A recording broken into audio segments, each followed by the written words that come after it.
Today on the show, we're talking about Cameron Dantzler, we're talking about defensive adjustments, we're talking about Mike Zimmer in the octagon. It's Twitter Tuesday, taking your questions here on the Locked On Vikings podcast.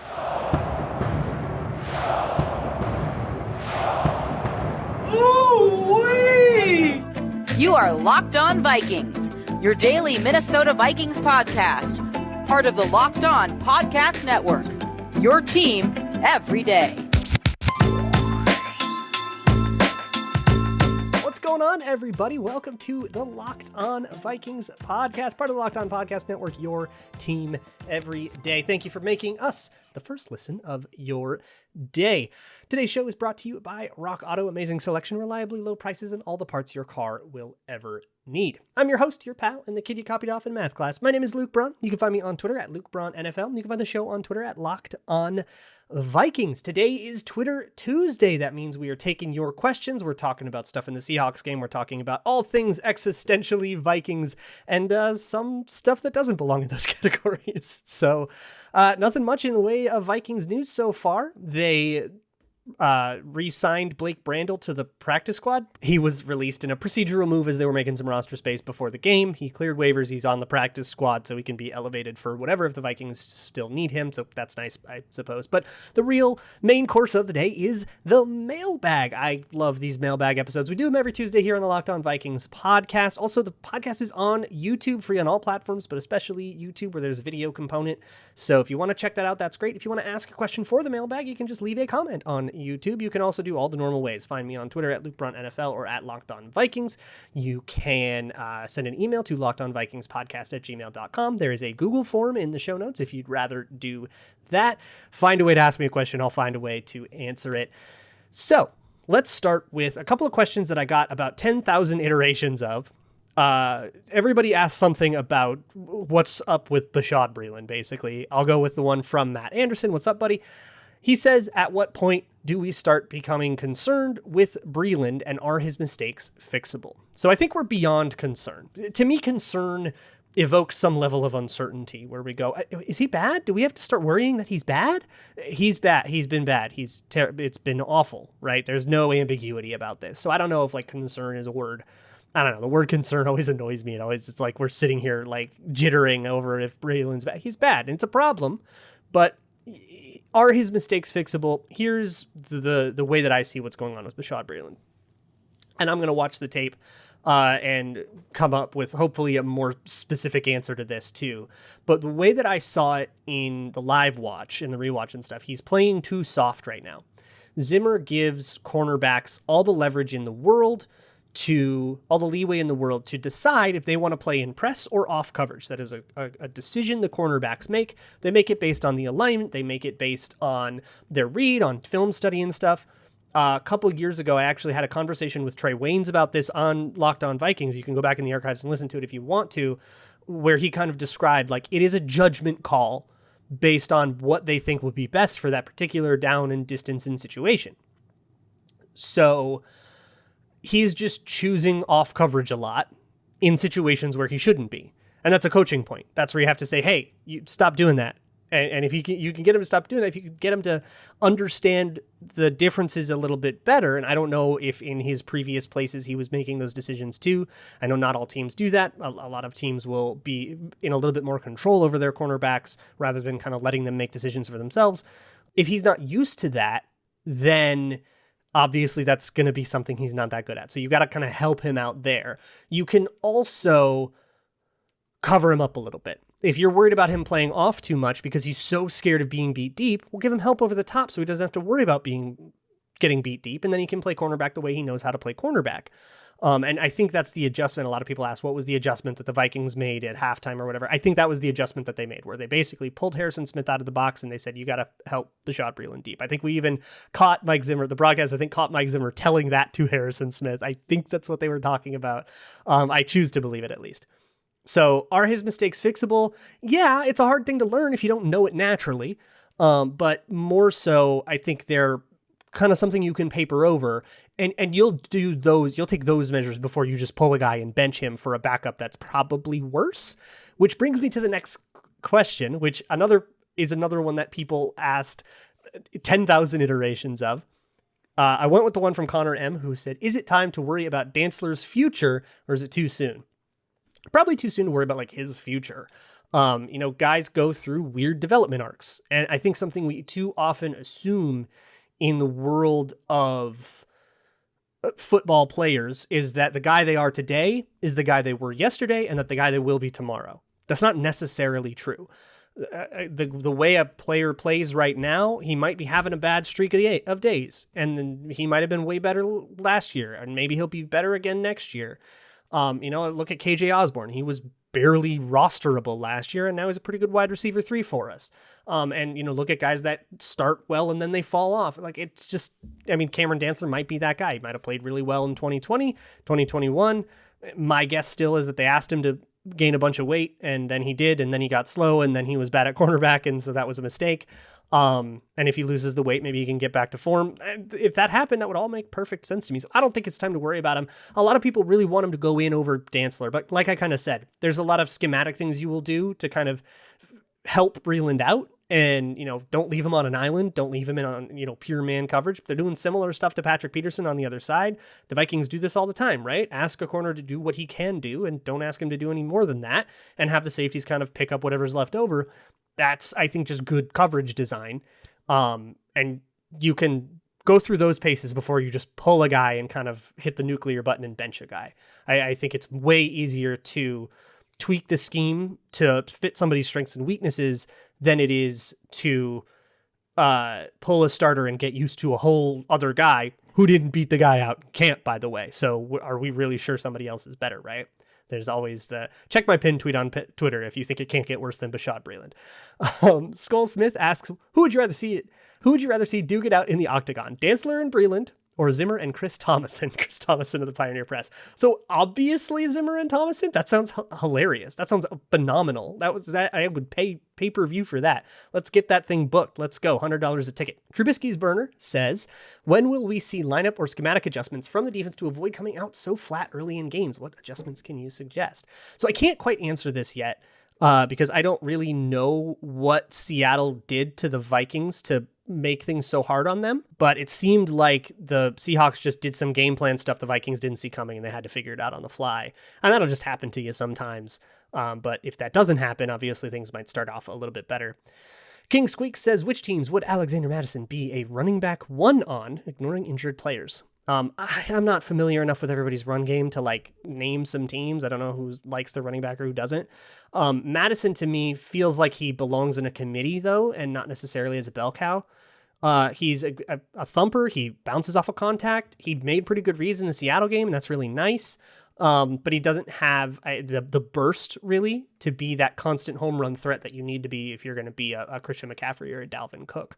So I think he would be a featured part of a committee. Put him in Arizona, and he can be a complement to Chase Edmonds. That would be phenomenal.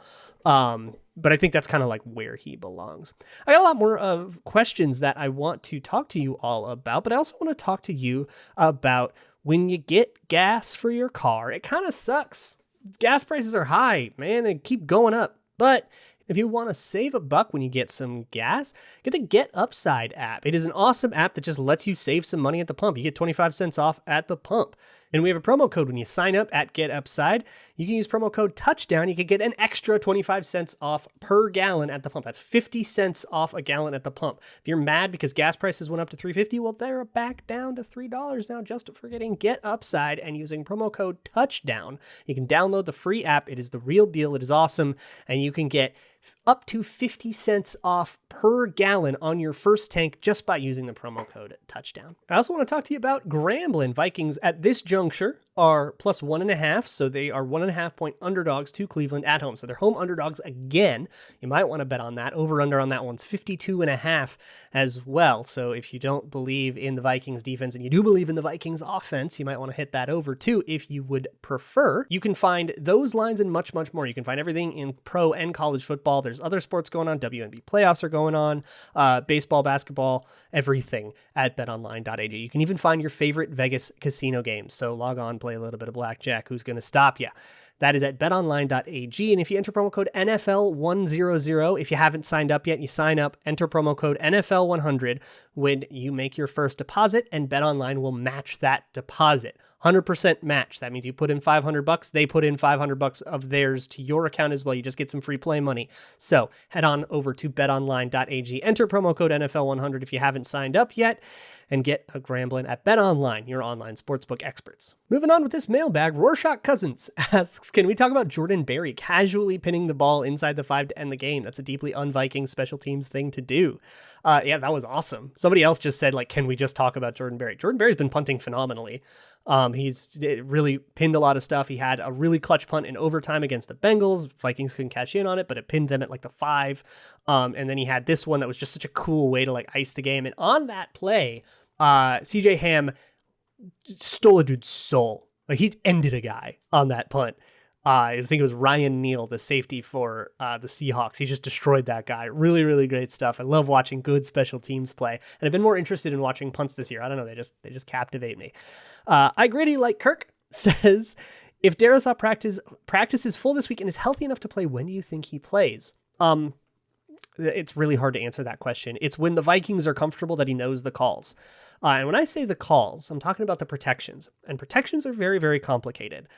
A bit of a theme this week is going to be blitz pickups, because the Browns did an unbelievable job blitzing the Bears last week. And it gave Justin Fields all these fits, and the Vikings did a really, really good job picking up blitzes against the Seahawks.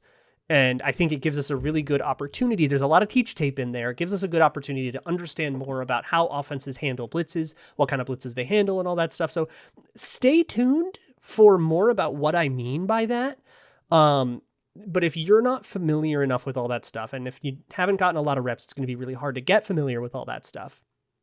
If you're not familiar for all that stuff, you will be worse than the worst tackle you've seen on the Vikings. And I know how extreme that sounds, but a guy who's in the right place but loses will always be preferable to a guy who is not in the right place. That's just an inextricable fact of football. If you were in the wrong place, you didn't even contest the guy, and you might as well not exist. If you get in his way and lose, at least most of the time you slowed him down some.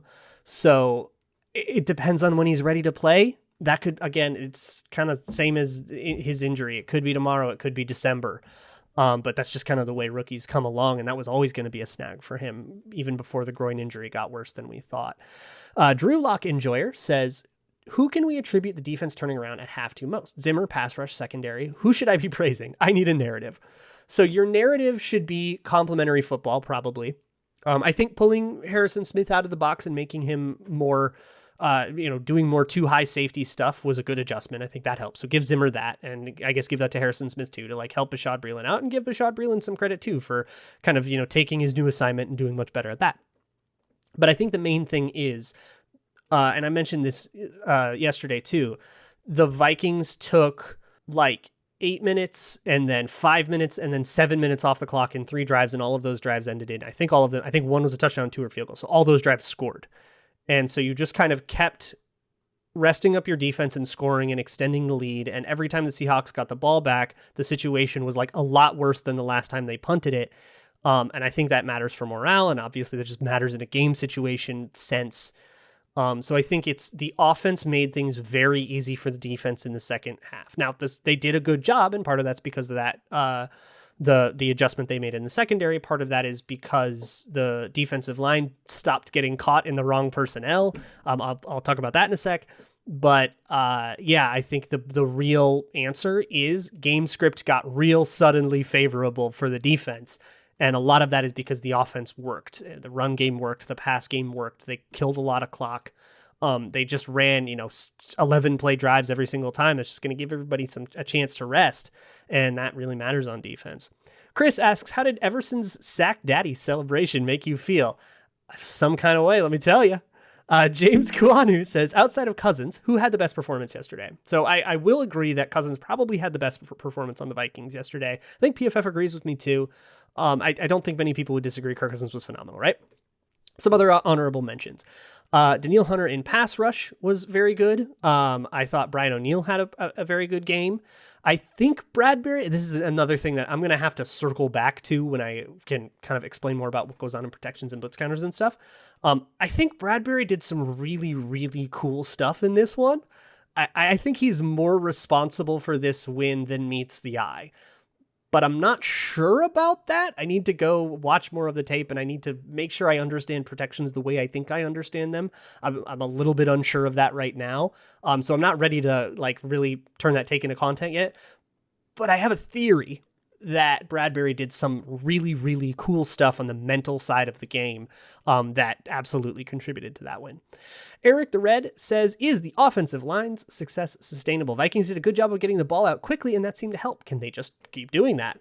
So it was weird. The Seahawks just didn't stop blitzing, and the Vikings had very, very good blitz counters. And that's goes into what Bradbury did and what Cousins did in that game. And Clint Kubiak gets some credit for that as well as the rest of the coaching staff.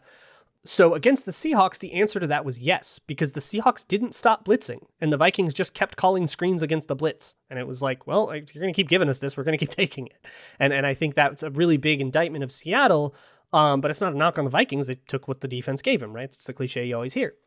Can they keep doing that is a much more interesting question. I think, can they keep doing exactly this? Of course not, right? Teams are not going to throw the same thing that Seattle just got killed on. They're not going to go copy that game plan, right? They're going to come up with their own, and the Vikings are going to have to counter it in the way they have to counter that instead. But what that does give you is it kind of discourages things that would usually be a problem. If you killed the blitz, and the Vikings killed the blitz in this game, the next team's going to be a lot more reticent to blitz. And that's a good thing. Now you don't have to deal with as many blitzes. The NFL season is an amoeba in this way. The challenge in front of you changes depending on what happened in the last game. And if you do something well, somebody's going to throw something different at you. And it's all very symbiotic and weird. Got a few more questions before we are through this mailbag, but first let me talk to you about your car. Your car is very important, and a little problem can turn into a big one. A $100 repair can turn into a $10,000 repair way faster than you think. So get that weird noise checked out, get your oil changed regularly, get your transmission fluid checked, bring your car in and get stuff done. If you want to try to save a buck in that process, one little trick that I've found some mechanics are open to is if you bring in your own part and you can say, just charge me for the labor, I can get the part a little bit easier. And you get the same part that they would have gone and ordered themselves at rockauto.com. Rock Auto is a car parts aggregator that can do a lot of that work for you, and they're letting you buy directly from the manufacturer, which means that like a retail auto parts shop or a mechanic, they're all going to upcharge you. They got overhead. Rock Auto is an online business, and they've been doing it this way for 15 years, letting you buy the same parts, but directly so you save money. Just enter your make, your year, and your model at rockauto.com. It'll sort through their insanely expansive catalog of car parts so you can find something that is compatible with your car. And at checkout, there is a How You Heard About Us section. Just let them know there that Locked On sent you. And if you don't, I'm never going to be able to put the buddings through med school. Rock Auto, amazing selection, reliably low prices, all the parts your car will ever need. Let us continue with this mailbag. The next one comes from Jeff Douglas, who says, what is the main cause of our poor run defense? We hardly ever hear the defensive tackles' names mentioned during the game. Are they doing their job, or is it something else? A bunch of people asked an iteration of this question. So here's what I'll say. To my eye, Michael Pierce and Dalvin Tomlinson are doing their jobs very, very well. A lot of times that job does not entail getting the tackle. A lot of times that job actually is the exact opposite. Their job is to bounce the run over to somewhere else. Their job is to say, you cannot run this directly north-south. You have to bounce it outside and somebody else will go get the tackle. So you get crazy, gaudy Eric Kendricks stat lines, right? But the run game was really, really successful against the Vikings, in part in one drive when they found Everson Griffin and Sheldon Richardson as the defensive tackles, which is not what you want on running downs at all. That is a huge mismatch. And then they went no huddle and kept the Vikings from substituting. And that'll happen to you, right? And I think if you want like a more, team building wide reason to something to blame for that, that's more satisfying than happens. It's because the Vikings defensive line is so specialized. They do not have a guy that is all around good at everything. They failed to find that. And so the next best thing is to get kind of one guy that's good at each thing. And when your non-run personnel is that bad against the run, you're going to have a problem there. So I would say, call it a problem with depth, call it a problem, a drawback of the way that they built the defensive line, but they have to do a better job of keeping their personnel in the right situations. But that's really hard. You can come out with a run-heavy looking personnel and then do a pass play, or, vice versa, and you can get it up against the wrong personnel with the Vikings. That's what offenses are going to try to do all year. So it's not like the problem's going to go away. Tyler Fornes says, considering his limited usage, how much worse does the Herndon trade look now after seeing how well Conklin has played so far this season? Somebody suggested in the responses, made a good point that said, it's, good to have insurance anyways. It's a long season. Guy could get injured. So that's a good point for that too. But also, I don't know. I didn't like the Herndon trade in the first place, but it was also it was a 4th for a 6th round swap. It was a swap of day 3 picks. That's going to be low octane. It's not nothing. There is definitely value to it. And you can say that maybe that's a loss. But I think really Ben Ellefson kind of breaking out as a really good blocker is pushing Herndon down the depth chart more than Conklin. You want to be able to have 2 tight ends out there, and Herndon is still getting his run. He's a rotational player. And I think it's like a 5th round pick about in value. If you look at the charts for the picks the Vikings traded. Of course, you only get him for 1 year, and then you have to figure out if you want to keep him or not, but whatever. The Mad says, I've seen Griffin a lot at 3-Tech this year. Is he any good at it? Also, how is Greg Joseph's wife? So, okay, Greg Joseph's wife is gone. I don't know how she is. And in terms of Griffin at 3-Tech, good pass rusher, not a good run defender. A thing that offenses have been exploiting, as I explained. Vikings Disappointment Enthusiast says, if you could get one offseason redo, what would it be? Prevent one signing, make one trade, etc. And afterwards, I clarified with him, it has to be this offseason, so I can't say like Diggs trade or whatever. I would go probably, so I like the free agency pretty well, even though it kind of was a slow burn of free agency and they ended up, but Xavier Woods, Mackenzie Alexander were great. I was a fan of the Patrick Peterson and Dalvin Tomlinson signings. I'll stand by those. I think those were decent ideas. I'm going to take the draft here. You just said off season, so I think the draft is fair game. I'm going to go in the draft. I'm going to go to the top of the 2nd round. I'm going to trade up, and I'm going to get one of these pass rushers that were so exciting. So I really liked Carlos Basham from Wake Forest in the draft. He went 5 picks before Kellen Mond. So instead of taking Kellen Mond, I will trade, the Jalen Twyman pick or something, or, trade up 5th down to a 6th or something to get up 5 spots in the 2nd round. And I would take, or whatever it takes. I don't know the chart in front of me. And I would take Carlos Basham. That would be my off-season redo. Extra Early Draft Enthusiast says, if the Vikings had the first overall pick in the 2022 draft, who would be your choice? So a thing you got to know about me, I have no idea. I don't even begin to look at the draft until like after free agency. I'm not going to be able to answer this question in February either. I don't know. Sam Howell, he's a quarterback, right? Him. Scoliosis, but it's the skull, you get it, says, is it bad that I'm so traumatized by Vikings kickers that my butt clenches every time they come onto the field? No, that's normal. That's how that's supposed to work. And finally, last one I'm going to take for this is from Goggles, who says, is it my fault the Packers came back and won? Yes. Yeah. You know what you did, man. So tomorrow, I'm really excited about tomorrow's podcast. Please come listen to tomorrow's podcast or read the article or anything.